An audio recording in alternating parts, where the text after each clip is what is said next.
Ya, keadilan seharusnya dekat dengan semua orang. Tapi bagi sebagian masyarakat, bantuan hukum masih menjadi sesuatu kemewahan. Nah, di tengah tantangan tersebut, negara sudah hadir atau menghadirkan 83.000 pos bantuan hukum di desa-desa. Dan juga ada ribuan paralegal di dalamnya. Tak hanya itu, ada juga organisasi atau LBH yang ikut membantu jika mengawal begitu ya untuk lanjut ke pengadilan. Nah, apakah artinya akses keadilan hukum untuk masyarakat kecil sudah cukup merata? Kita akan bahas itu dan apa saja tantangannya bersama ada narasumber yang sudah hadir, Ibu Khotimun Sutanti SHMH, Direktur Eksekutif Asosiasi LBH Apik Indonesia, dan juga ada Bapak Konstantinus Kristomo, Kepala Pusat Pembudayaan dan Bantuan Hukum. Apa kabar Bapak dan Ibu? Baik. Mbak April. Nah, kita langsung saja bahas ya. Saya mau ke Pak Kris terlebih dahulu. Tadi sudah banyak pos bankum yang dihadirkan negara gitu. Apakah artinya keadilan itu sudah meluas Pak di negara kita atau justru kualitasnya yang harus dipertahankan? Akses keadilan di Indonesia itu mengalami hambatan, hambatan biaya, jarak dan waktu. Sampai saat ini ada 777 organisasi bantuan hukum dan itu hanya ada di ibu kota provinsi, ibu kota kabupaten. Jadi jumlahnya tidak mencukupi. Tidak mencukupi dan masih ada 190 kabupaten yang belum ada pemberi bantuan hukumnya. Okay.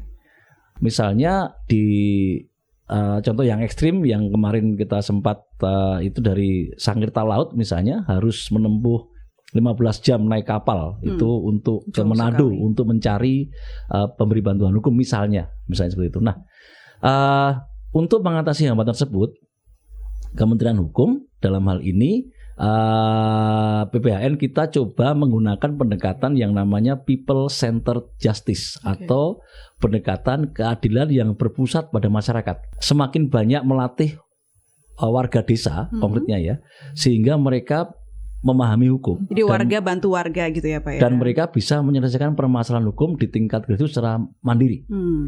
Nah, di Indonesia konteks People Centered Justice ini terwujud dalam pos bantuan hukum desa kelurahan. Secara fisik, pos bantuan hukum desa kelurahan itu adalah ruangan kalau ada. Kalau nggak ada cukup meja kursi di kantor desa kelurahan. Kenapa di kantor desa kelurahan? Karena warga desa kelurahan pasti tahu tempatnya. Jadi kita di situ menempatkannya dan kemudian ada dua penggerak. Penggerak pertama itu paralegal, itu dia adalah warga desa yang dilatih oleh pemberi bantuan hukum. Oke. Kemudian mereka harus terus di bawah supervisi dari pemberi bantuan hukum. Nah, penggerak kedua adalah kades atau lurah sebagai juru damai. Kades sebagai juru damai itu ada di Undang-Undang Desa. Nah, dalam hal ini kades atau lurah itu dilatih oleh Mahkamah Agung. Ya. Jadi tujuannya pelatihan untuk paralegal ini di desa untuk mengurangi tadi ya Pak ya tantangan jarak dan biaya juga, dan waktu. Tadi kan sudah disinggung juga ada bantuan hukum, lembaga bantuan hukum yang hadir juga membantu masyarakat ya seperti Mbak Imun ini tadi dari LBH Apik. Itu khusus untuk perempuan dan anak ya? Boleh dijelaskan? Iya, jadi LBH Apik itu lembaga bantuan hukum. Apik itu singkatan ya, Asosiasi Perempuan Indonesia untuk Keadilan. Jadi LBH Apik kita saat ini ada 18 kantor di seluruh Indonesia dan kita juga ada posko-posko paralegal ya yang yang sudah dilatih juga berbasis komunitas. Itu sebetulnya sudah lebih dari 20 tahun ya untuk mengembangkan paralegal berbasis komunitas. Kita memang khusus menangani kasus-kasus perempuan dan anak perempuan. Kalau tadi saya kembali ke pembahasan apakah akses keadilan itu sudah merata dan didapatkan haknya oleh masyarakat. Ada tidak cerita di LBH Apik yang belum dapat nih perlindungan hukumnya atau belum sempat di grab gitu? Iya, kalau sebetulnya karena wilayah yang sangat luas ya di Indonesia dan banyaknya desa-desa terpencil, kemudian transportasi kadang masih terhambat, lalu juga kepulauan gitu ya. Ada cerita misalnya di Sulawesi Tengah misalnya ya, di mana ketika warga ingin mengurus misalnya nih identitas hukum saja itu harus nyebrang pulau atau mengitari pulau gitu karena sangat jauh gitu ya. Atau ketika ada kasus atau di Jayapura misalnya mau ke polsek itu jauh sekali gitu ya.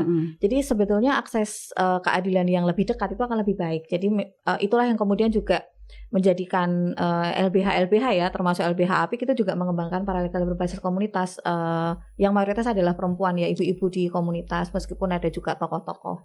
Mbak Imun, kalau bicara keadilan, ada nggak cerita di LBH APIK juga yang masih sulit mendapatkan keadilan di situ? Iya, jadi mayoritas kasusnya LBH APIK itu kan KDRT, kekerasan seksual gitu ya. Ada juga kasus-kasus perburuhan perempuan ya, hak atas upah dan seterusnya itu.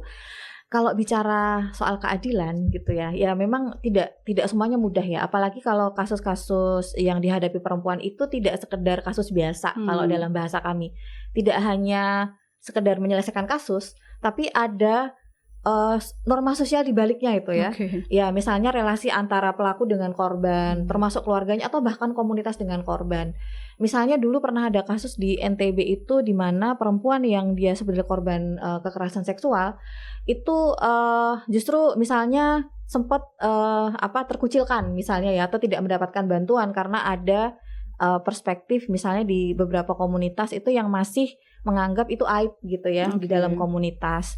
Nah kemudian justru tidak mendapatkan bantuan. Atau korban KDRT yang beberapa kasus kita ya, korban KDRT yang dia ingin memproses, ingin mendapatkan keadilan ya, proses pidana maupun perdata gitu, tapi dilaporkan balik oleh pelaku. Jadi itu situasi yang kita hadapi, ada relasi kuasa ya yang sering kita hadapi nih dalam kasus-kasus kekerasan berbasis gender ya, terutama yang dialami oleh perempuan nih dan anak perempuan. Itu yang justru harus menjadi perspektif yang paling penting kalau bagi LBH APIK, di mana itu berpengaruh terhadap akses keadilan gitu. Jadi layanan tersedia itu sangat bagus, tapi perspektif itu yang sering kali jadi. Kalau bicara soal sistem dan prosedurnya, apakah sempat ada kendala terkait hal tersebut, Mbak Imun?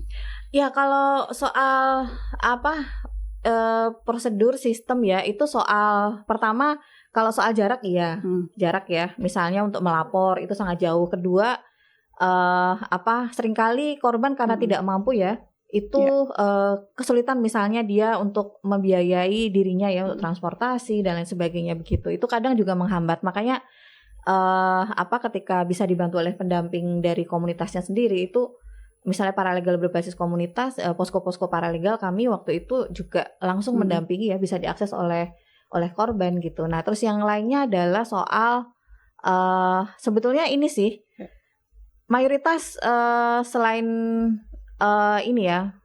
terkadang tuh kasus-kasus kekerasan terhadap perempuan dan anak tuh kadang dianggap masih tabu di masyarakat.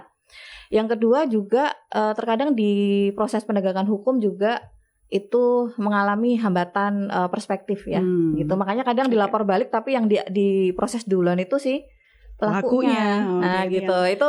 Itu yang sering terjadi di kita. Sering terjadi juga, apalagi di kota ya. Apalagi di desa-desa kita bahas itu, pasti banyak sekali yang lebih timpang ke pelaku daripada korbannya. Betul, itu. Kalau dari Pak Kris sendiri, Pak, bagaimana memastikan Posbankum itu tidak hanya menjadi formalitas saja di daerah, atau mungkin bahkan menjadi menyalahgunakan kewenangan di taraf lokal begitu?